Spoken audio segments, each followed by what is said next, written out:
ছিল তারা কোনো যোদ্ধা ছিল না। কেননা জুলাইতে ষড়যন্ত্র ছিল। বাইরের টাকা আসার পরে এরা লাগাতার রাজপথে ছিল। হ্যাঁ, যারা দেশকে ভালোবেসে নিঃস্বার্থভাবে রাজপথে ছিল, আমরা সেই সকল জুলাই আন্দোলনকারীর প্রতি জানাচ্ছি শ্রদ্ধা। যারা যাদের প্রাণ গেছে তাদের বিদেহ আত্মার মাগফিরাত কামনা করি। যারা আহত এখনো পর্যন্ত হাত পা হারিয়ে বিছানায়, তাদের জন্য আমরা দোয়া করছি। কিন্তু সেই সকল নেতৃবৃন্দকে জবাব দিতে হবে যারা জুলাইকে বিক্রি করে কোটি কোটি টাকার মালিক পেয়ে গেছে। জুলাইতে তারা বলেছিল সংস্কার হবে, কিন্তু আমরা কোন সংস্কার হতে দেখিনি।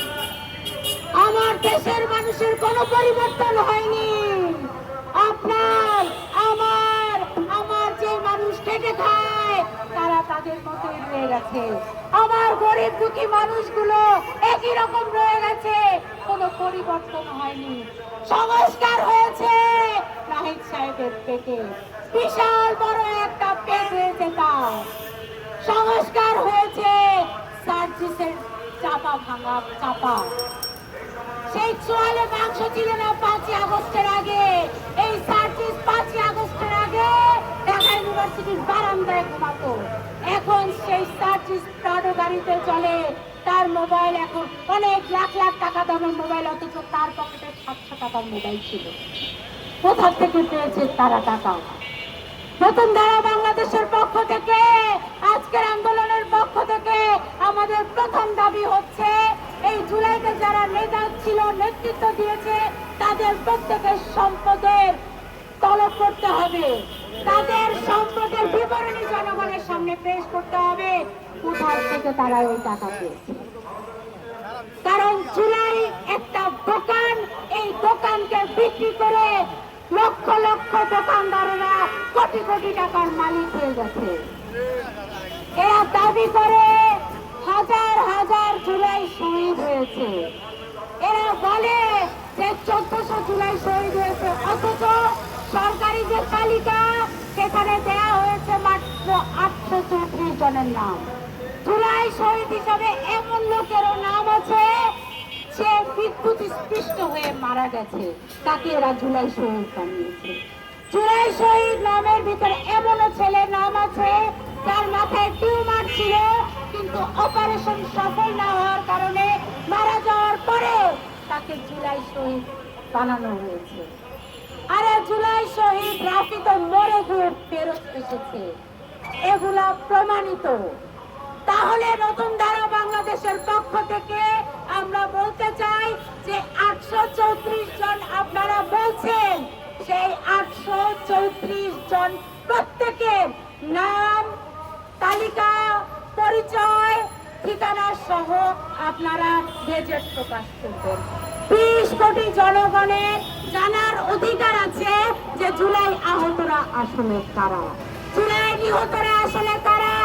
আমরা জানতে চাই, আমরা জানতে চাই যে তারা আপনার আমার কষ্টের 237 কোটি টাকা প্রতি মাসে ভাতা হিসাবে বরাদ্দ পাচ্ছে। আমরা জানতে চাই কারা তারা। জুলাইকে বিক্রি করে তারা খায়, আরে জুলাই শহীদের টাকা দিয়ে শহীদের বাবা দ্বিতীয় বিয়ে করেছে।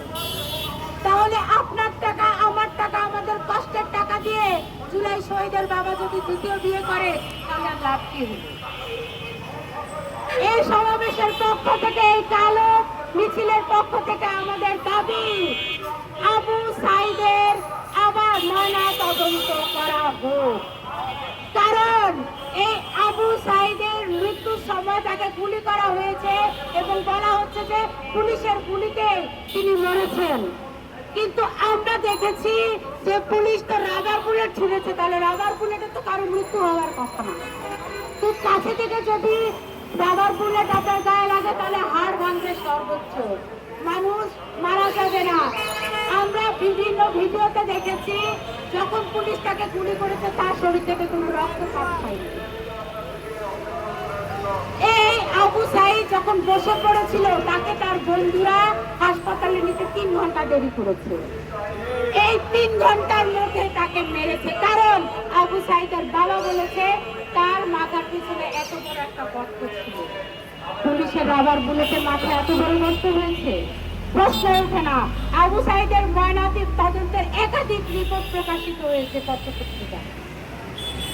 আবু সাইদকে ওরা নিজেরাই মেরে জুলাই যোদ্ধা হিসেবে, জুলাই শহীদ হিসেবে প্রমাণ করেছে, দেখিয়েছে। যদি সৎ সাহস থাকে আবু সাইদের লাশ আবার উঠান, ময়নাতদন্তের রিপোর্ট 20 কোটি জনগণের সামনে প্রকাশ করবেন। আর এরা কথায় কথায় বলে আমাদের 1971-এ আমাদের যে ভাইরা শহীদ হয়েছে তাদের লাশ যদি না উঠায় তাহলে এদের লাশ উঠানো হবে না। জুলাইয়ের সাথে 71-কে তুলনা করতে আসবেন না। 71 একটা 9 মাসের রক্তক্ষয়ী ইতিহাস। ধর্ম, বর্ণ, বৈষম্য সব নির্বিশেষে মানুষ এই 71-এ ঝাঁপিয়ে পড়েছিল। আর জুলাই ছিল একটা আন্দোলন, একজনের বিরুদ্ধে আন্দোলন। আপনারা বলেছিলেন কোটা থাকবে না, কোটা থাকবে না। আমরা কি দেখেছি? এই কোটাতে উপদেষ্টা হয়েছিল, এই কোটাতেই এখন এমপি হয়েছে। সংসদের 6টা এনসিপির এমপি, 6 জনেরই ব্যাকগ্রাউন্ড শিবির। এরা দীর্ঘ পরিক্রমা করে আমার বাংলাদেশটাকে ঘিরে খেতে এসেছে। জুলাইকে কেন ঘৃণা করবো না? জুলাইয়ের মাধ্যমে দেশ বিরোধী জামাত শিবির সংসদে প্রবেশ করেছে, যারা 1971 সালে বাংলাদেশটাকে চায়নি। তারা ক্ষমতায় এসেছে জুলাইয়ের কারণে। এই জুলাইয়ের কাজে ভর দিয়ে তারা আমার বাংলাদেশটাকে এখন চিবিয়ে খেতে চাচ্ছে। কত বড় সাহস! বাংলাদেশের 55 বছরের ইতিহাসে আমেরিকার স্বাধীনতা দিবস আমার বাংলাদেশে ঘটা করে পালন করে। আমার সোনার বাংলাদেশ মার্কিনীদের কাছে বিক্রি করে দেয় বাণিজ্য চুক্তি করে। এই ছিল জুলাই, এই ছিল ইউনূসের মনে। উপদেষ্টারা কোথায়? ওই যে মুক্তিযোদ্ধার ভাস্কর্য এরা ভেঙেছিল, তখন কি বলেছিল? 5ই আগস্টের সময় তখন এরা বলেছিল যে মুক্তিযোদ্ধাদের এইসব ভাস্কর্য, এগুলা মূর্তি, মূর্তি পূজা করা হারাম, ভাস্কর্য হারাম বলে ভাস্কর্য ভেঙেছিল। কিন্তু পরবর্তীতে আবার আবু সাইদের হালাল ভাস্কর্য বানিয়েছিল, মুক্তির হালাল ভাস্কর্য বানিয়েছিল। তারপর আবার এই জুলাইয়ের একটা জাদুঘর বানিয়েছে, যেই জাদুঘরের ভিতর কি আছে তা আজ পর্যন্ত জনগণ দেখতে পায়নি। অথচ এক উপদেষ্টা ফারুকী এই জাদুঘরকে বিক্রি করে কোটি কোটি টাকার মালিক হয়ে অস্ট্রেলিয়া পালিয়ে। উপদেষ্টাদের সম্পদের বিবরণী দিবেন। আপনার, আমার, আমাদের কষ্টের টাকা লুটপাট করেছে এই উপদেষ্টারা। 18 বছর উপদেষ্টারা সম্পদ লুটপাট করে খেয়ে এক একজন সেই ব্যক্তি নিয়ে দেশের বাইরে চলে গেছে, কথা বলেনি। এই বিএনপি সরকারও কোনো কথা বলে না, কোনো কথা বলেনি।